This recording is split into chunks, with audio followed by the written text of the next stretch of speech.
Buongiorno a tutti ragazzi, oggi voglio parlarvi dell'integrazione intra-workout o peri-workout. Integrazione intra-workout o peri-workout è stata quella maggiore impattante nel mondo del bodybuilding negli ultimi 15-20 anni. Il primo a introdurre il concetto di integrazione intra-workout fu Milo Scharchev con il concetto di iperemia, dove si caricava il sangue degli atleti con carboidrati ed aminoacidi e si eseguiva una sorta di allenamento di pompaggio, quindi si andava a nutrire i muscoli cercando una ipertrofia sarcoplasmatica.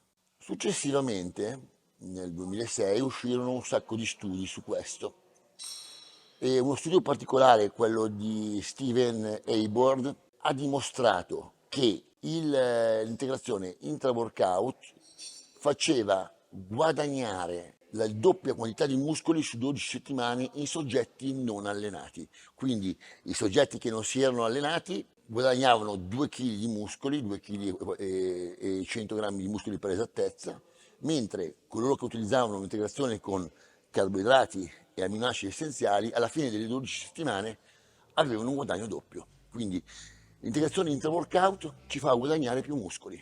Questo è il concetto principale che dobbiamo tenere sempre a mente. Cosa dovrebbe contenere un intra-workout perfetto? Un intra-workout perfetto dovrebbe contenere carboidrati e materiale proteico, quindi aminoacidi essenziali, idrolizzati di proteine, quindi dieti di peptidi che seguono una via metabolica diversa e quindi arrivano al muscolo ancora più veloci degli aminoacidi essenziali.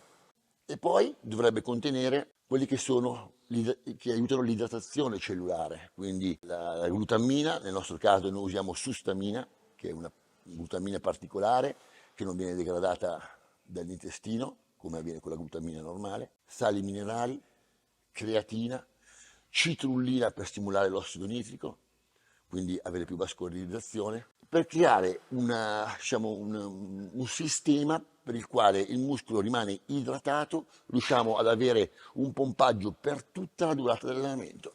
Il nostro intra-workout di scelta è l'Energan, l'intra-workout perfetto, perché contiene carboidrati ad alto peso molecolare che non vanno chiaramente a disturbare la digestione, perché in un intra-workout cosa vogliamo? Vogliamo avere il sangue nei muscoli, non nello stomaco per digerire. Quindi dobbiamo avere elementi predigeriti. Ecco perché usiamo le ciclodestrine, che sono dei carboidrati, dei polimeri di glucosio che si ricavano dalla reazione di un particolare enzima con l'amilopectina. E praticamente questi carboidrati, questo tipo di carboidrati rilascia in maniera costante glucosio, mantenendo i livelli di glicemia costanti per tutta la durata dell'allenamento. E da questo ci aggiungiamo degli aminoacidi essenziali a fermentazione vegetale, Cambridge, quindi il top di gamma sul mercato oggi, che non hanno bisogno di digestione ovviamente, e PeptoPro, caseina idrolizzata, la miglior idrolizzata al mondo, quella che ha più studi sulla sua comprovata efficacia a livello mondiale. Questi sono il core dell'Energan, ma con l'Energan, come vi ho detto, abbiamo aggiunto anche altre cose, abbiamo aggiunto la sustamina per mantenere l'idratazione cellulare, abbiamo aggiunto la creatina per tenere le riserve di ATP sempre pronte, abbiamo aggiunto sali minerali, sodio, potassio per mantenere il pump, perché si è visto che in un intra-workout se si aggiungono almeno 2-3 grammi di sodio si ha un pump maggiore, perché si ha una volumizzazione del sangue, del plasma, quindi è fondamentale tenere l'idratazione cellulare, come vi ho spiegato l'altra volta nel video del pre-workout. Una cellula idratata è una cellula anabolica, una cellula disidratata è una cellula catabolica.